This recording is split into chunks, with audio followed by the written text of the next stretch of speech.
কথা না বলি এবং অতিরিক্ত কথা বলে পরিস্থিতিটা নষ্ট না করি।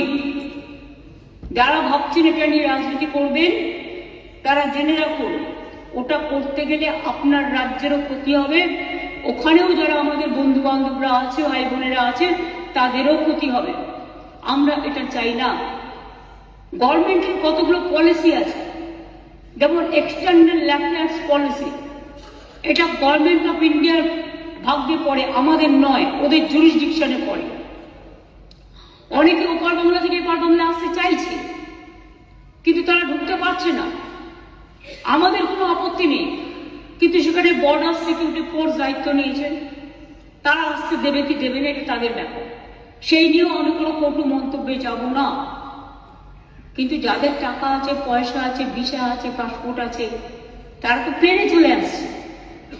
প্লেন তো আসছে, প্লেন তো চলছে, ট্রেন তো চলছে, কিন্তু গরিব মানুষগুলো যাদের কাছে হয়তো কিছু নেই, তারা আসতে গেলে পারছে না, তারা বাধা পাচ্ছে বিএসএফ এর কাছে। আমাদের হাতে কিন্তু বর্ডার নেই, এটা মাথায় রাখবেন। তাই আমি সবাইকে বলবো, এমন কোনো কথা যাতে আমরা না বলি, যাতে কোনো আমাদের পক্ষও নয়, এ পক্ষও নয়, ও পক্ষও নয়। আমি সবাইকে আবেদন করছি যাতে কোনো অতিরিক্ত কোনো প্ররোচনার সৃষ্টি হতে পারে। আমি যতদূর জানি কালকে ফরেন সেক্রেটারি যাবেন বাংলাদেশে, আজকেই যাচ্ছেন, কালকে ওদের মিটিং আছে। সুতরাং লেট দেম ডিসাইড। এই ব্যাপারে আমি পরিষ্কার বলি, এক্সটার্নাল অ্যাফেয়ার্স এর ব্যাপারে উই নেভার ইন্টারফেয়ার। আমাদের দলের পলিসি হচ্ছে, এবং আমাদের সরকারেরও, আমরা সবসময় এই ব্যাপারে গভর্নমেন্ট অফ ইন্ডিয়া যে গাইডলাইন্স দেয়, এক্সটার্নাল অ্যাফেয়ার্স যে গাইডলাইন্স দেয়, এটা কিন্তু আমরা মেনে চলি। তাই আপনাদের সবাইকে অনুরোধ করব, আসুন আমরা এমন একটা পরিবেশ সৃষ্টি করি যাতে এপার বাংলা দেখিয়ে দেবে যে আমরা ভারতবর্ষ, আমাদের জাতীয়তাবোধ, আমাদের দেশাত্মবোধ, আমাদের মমত্ববোধ, আমাদের স্নেহবোধ, আমাদের ধন ধান্যে পুষ্পে ভরা আমাদের এই বসুন্ধরা, তাহার মাঝে আছে দেশ এক সকল দেশের সেরা, সে যে স্বপ্ন দিয়ে তৈরি, সে যে স্মৃতি দিয়ে ঘেরা। এমন দেশটি কোথাও খুঁজে পাবে না কো তুমি, সকল দেশের সেরা, সেদের মোদের জন্মভূমি।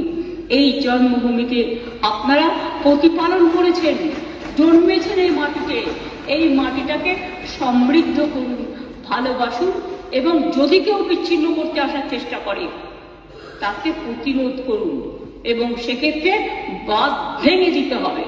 আর যারা কেউ কেউ বলছে বিহার দখল করব, উড়িষ্যা দখল করব, আমি বলি ভাই ভালো থাকবেন, সুস্থ থাকবেন, সুন্দর থাকবেন, কিন্তু এত বড় হিম্মত আপনাদের কেন কারো নেই যে বাংলা, বিহার, উড়িষ্যা সব নিয়ে নেবেন আর আমরা বসে বসে ললিপপ খাবো?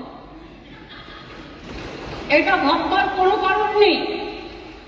আমরা যথেষ্ট সচেতন নাগরিক এবং আমরা যথেষ্ট সক্রিয়, কিন্তু আমরা ধৈর্যের পরীক্ষা দিই। তার কারণ এটা আমরা রবীন্দ্রনাথ ঠাকুরের কাছে শিখেছি যে আগুনের পরশমণি ছোঁয়াও প্রাণে, এই জীবন পূর্ণ করো, এই জীবন পূর্ণ করো, এই জীবন পূর্ণ করো। তাই আমি মনে করি ভারতবর্ষের অখণ্ড আমাদের সকলের অখণ্ড, এবং আমরা সবাইকে রক্ষা করব। এটাই আপনাদের সকলকে আমি আবেদন জানিয়ে গেলাম।